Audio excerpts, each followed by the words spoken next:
Bienvenue à tous. Je vais vous présenter, je vais aujourd'hui modérer cette intervention de Lord Dr. Michael Hastings qui sera en direct avec nous. Alors, est-ce que Lord Michael Hastings, can you hear us?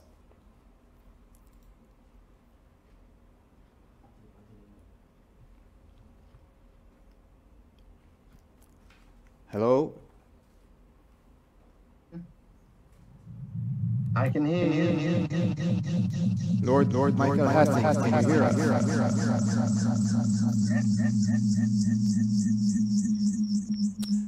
So, Lord Dr. Michael Hastings of Harrisburg, CBE. We're delighted to have you on this 12th edition of Enactus Tunisia National Competition. We've just heard a resume of your bio, which is very impressive. I have to tell you, when I went through it, I said either this guy is 150 years old or he's lived more than one life.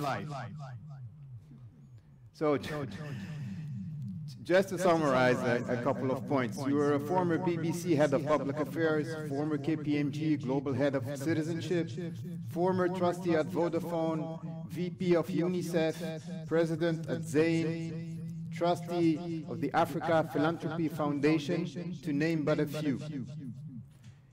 You also chair in various universities around the world. So, basically, we can say that you're a selfless man. You're highly involved in serving others through advisory, mentoring, and board roles in very public and private global institutions and charities, but also with governments. We've seen you active all over the world, and your contribution has held to variable change in the lives of thousands from around the world. So thank you for being here.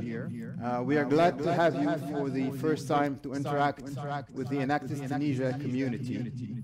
So it's probably with the hat of Professor of Leadership to the Stephen Covey Institute that you will give us today a sense of what leadership really means, and more precisely the principles of entrepreneurial leadership.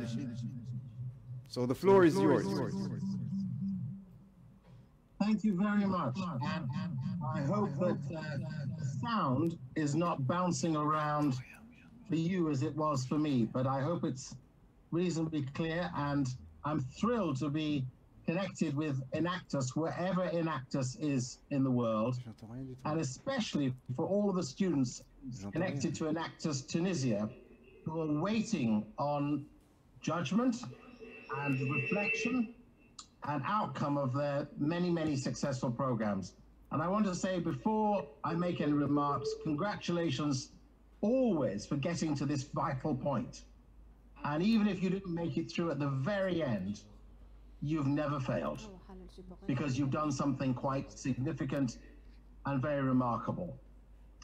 So I just have some thoughts I want to leave with you, which I hope you'll take away and you'll spend time to give attention to. Now, Enactus is all about entrepreneurship. It's all about making effective business that changes society and improves the world. And for business to change society and improve the world, it has to be profitable. It's not charity. It's not just handing out money. It's showing that good business practice delivers good societal outcomes. But I wanted to look at the beginning at a quote from someone I hope that many of you have heard of. This is a man called Vladimir Lenin. Well, actually, Ilich Ulyanov. We know him as Lenin. He was born in 1870. He died in 1924. He was the head of government of Soviet Russia. He created the Soviet Union. He was the leader of the Marxist-Leninist state that we became used to in what was called the Cold War, way back in the last century. And he said something very important about our times right now. There are decades, he said, where nothing happens. And then there are weeks where decades happen. Decades where nothing happens, weeks where decades happen. In other words, sometimes life rushes at us at an incredible pace. And maybe 2020 is one of those examples. I don't know about you in Tunisia, but I was traveling the world until the second week of March. And then all of a sudden it stopped.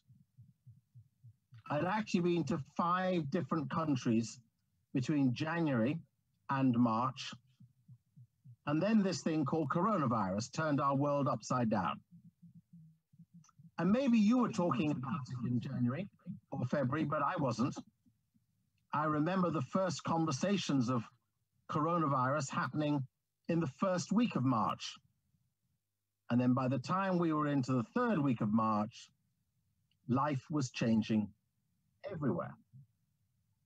And it's changed everywhere. People have died in significant numbers. People have been infected in mass numbers. But here's the biggest thing of all that has gone around the world because of coronavirus. Something you and I can't even put our hands on, but has a great and powerful effect. Not the disease, but the fear of the disease. Many people are more fearful now than they were just 6 months ago. They would go and meet friends. They would go to parks outside. They would have large parties. They would go to concerts and celebrate, watch films, hang around in squares, sit by fountains, drink coffee all day. Students would be in universities, but no more. Our world has changed radically. And it feels like, as Lenin said, we're in that strange place where actually we are experiencing weeks where decades happen. Life has slowed down, and we're all getting used to doing things differently. Now, I'm an optimist. I've always been an optimist. And optimists like me are inclined not to give way to fear. Fear stops us taking on a challenge. It tells us that, you know, that thing you dreamt of, that big important thing you were going to take hold of, that enterprise you were going to pursue, it isn't worth it. Just keep yourself safe. Don't get sick. Stay away from others. Protect yourself. Look after your own life. I think that is a recipe for massive decline. We don't want to be, you or students, any of the executives associated with Enactus, or me, we don't want to be living, I hope, fearing tomorrow. Instead, we want to face tomorrow. And we want to face forward, believing that the best endeavors of your hands will create radical, meaningful, powerful change. I'm going to show you a little note. I hope you're going to be able to see this. This is $50 million. Yes, it's a real note from a real country. It's real currency, and it buys nothing. Well, I've got another one.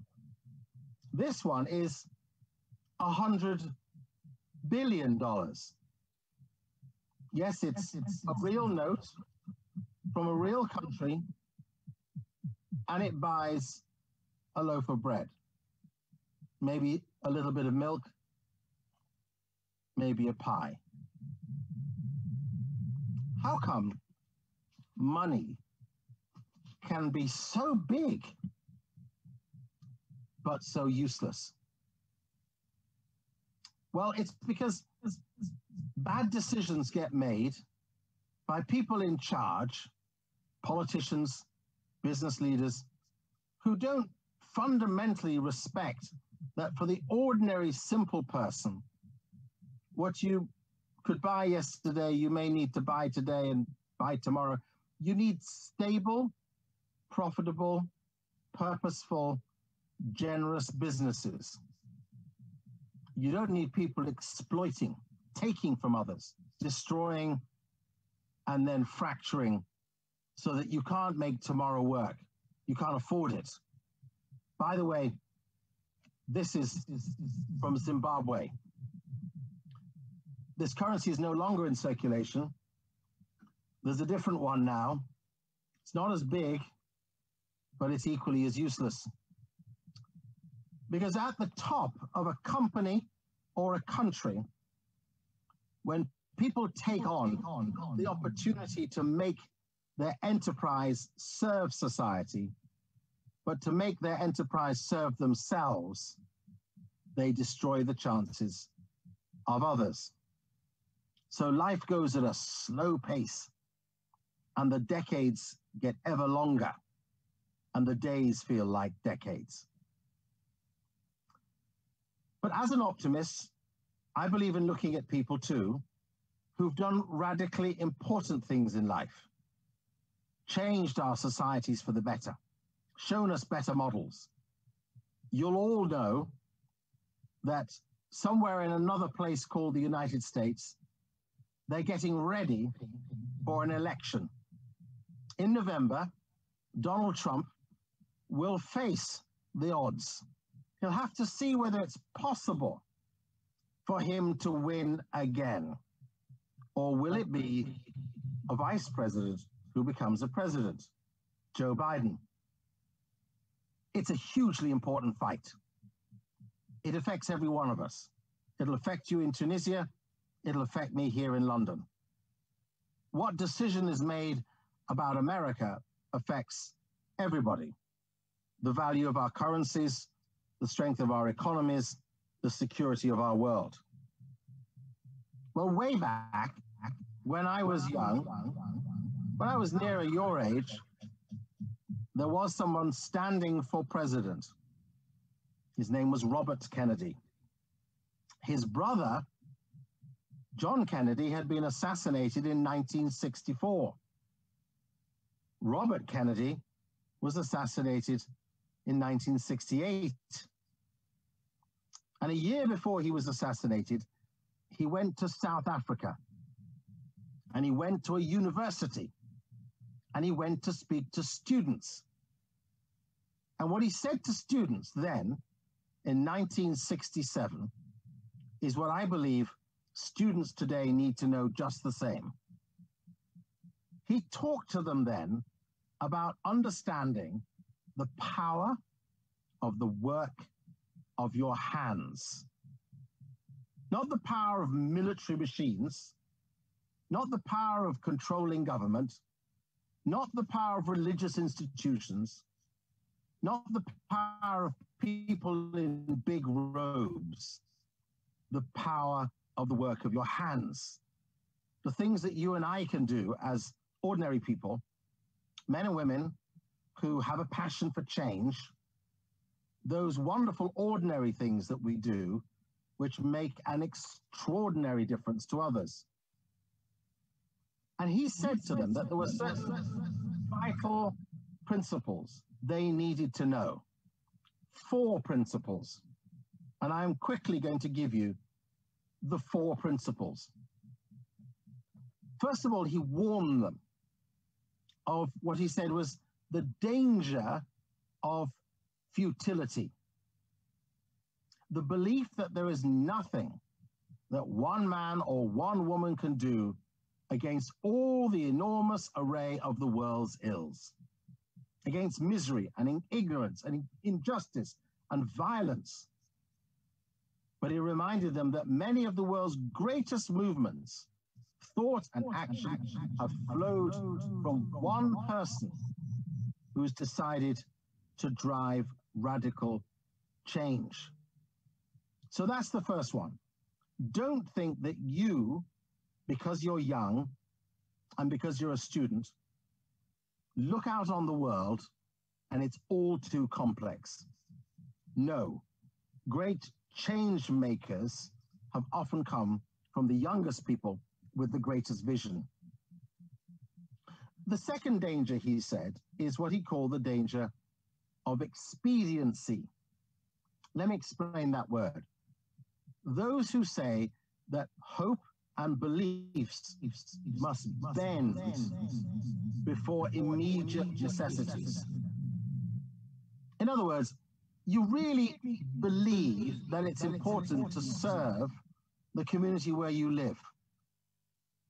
But someone comes along and says, well, if you serve the community where you live, that might mean you may not get the best out of your university.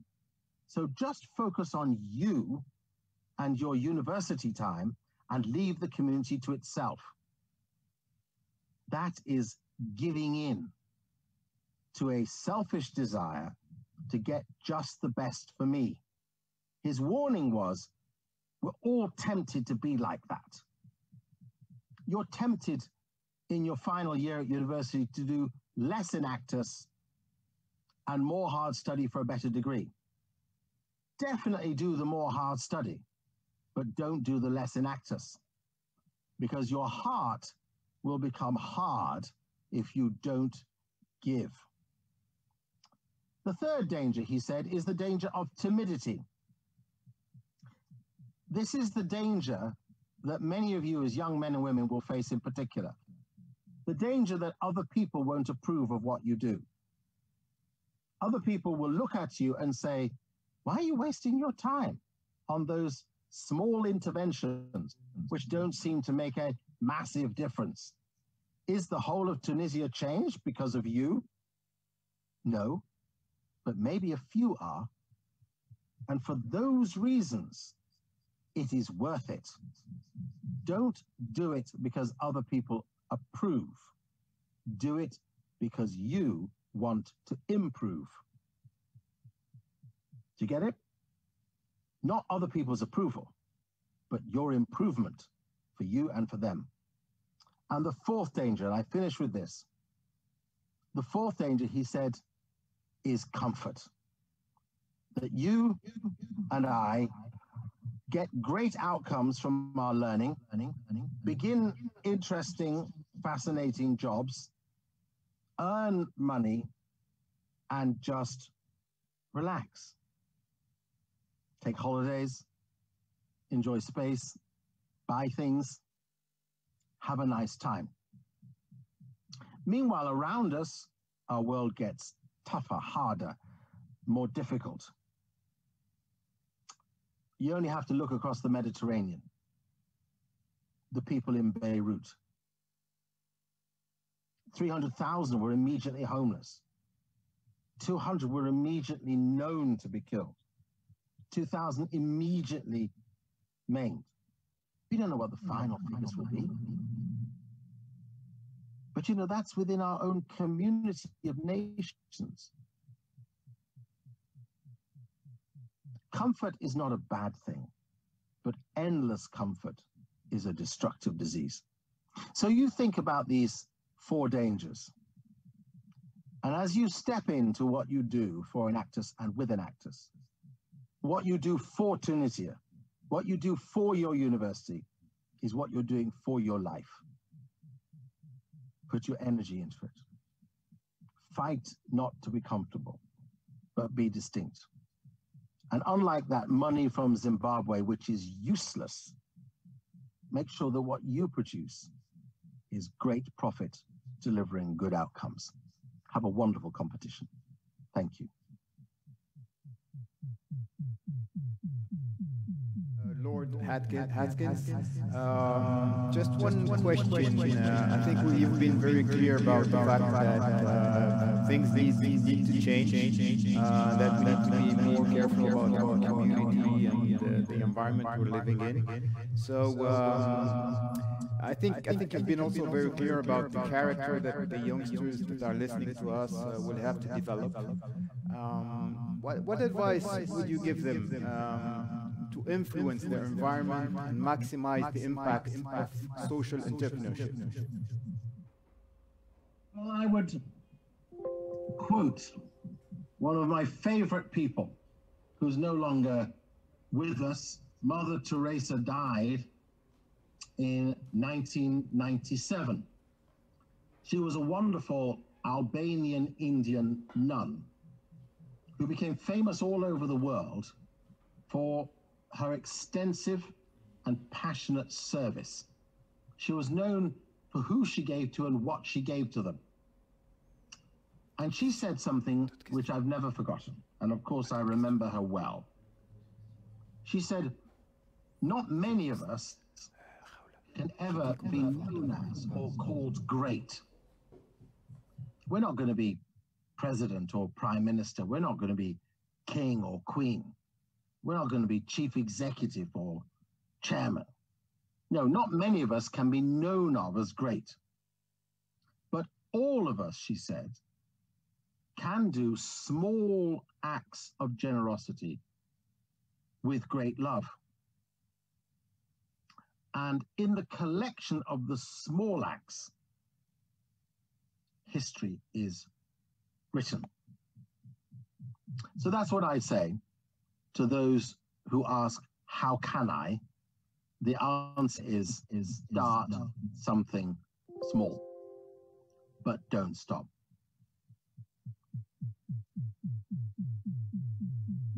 For your intervention. I think that's it for today. Our next meeting is tomorrow, 6:15, to discuss a bit more about leadership values. So thank you very much for your time, and see you tomorrow.